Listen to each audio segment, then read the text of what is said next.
பொதுவாக காடுகளில் அதிகாலை நேரங்களில் பயணம் மேற்கொள்கிறதுங்கிறது எனக்கு பர்டிகுலராக ரொம்பவே பிடித்தமான விஷயம். இதே மாதிரி உங்களுக்கும் அதிகாலை நேரத்தில், அதுவும் ஒரு மழைக்காலத்தில் நம்ம பயணம் மேற்கொள்ளும் போது அந்த காடுகளோட இயற்கை சூழல் நம்ம மனசுக்கு ரொம்பவே நெருக்கமாக இருக்கும்.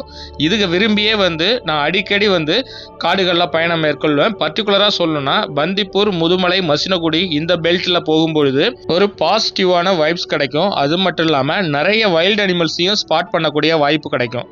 பொதுவாக பார்க்கக்கூடிய விஷயங்கள்னு பார்த்தா மான், மயில் காமனாக பார்க்கக்கூடிய விஷயம்.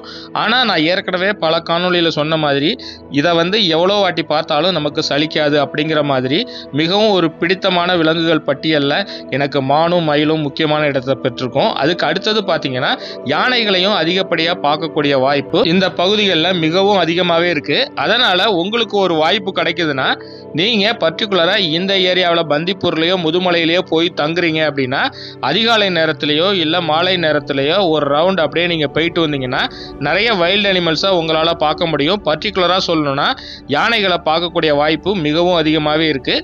அது மட்டும் இல்லாமல் சில டைம் உங்களுக்கு லக் இருந்ததுன்னா கரடி, புலி, சிறுத்தை இந்த மாதிரியான வனவிலங்குகளையும் பார்க்கக்கூடிய வாய்ப்பு மிகவும் அதிகமாக இருக்கும். அதுவும் அழகான அந்த இயற்கையை நீங்கள் விரும்பக்கூடிய ஒரு இயற்கை ஆர்வலராக இருக்கீங்க அப்படின்னா தெப்பக்காடுலேருந்து மசினகுடி போகிற அந்த ரூட்டில் ஒரு வாட்டி நீங்கள் ட்ராவல் பண்ணிங்கன்னா உங்கள் மனசு உங்ககிட்டயே இருக்காது. அந்த அளவுக்கு அழகு மொத்தமும் கொட்டி கிடக்கக்கூடிய அந்த ரூட்டில் பர்டிகுலராக அனிமல்ஸை நிறைய ஸ்பாட் பண்ண முடியும். நாங்கள் போயிருந்தப்ப இந்தியன் கார் சொல்லக்கூடிய காட்டு மாடுகளை அதிக அளவில் கூட்டமாக அங்கே பார்க்க முடிஞ்சுது.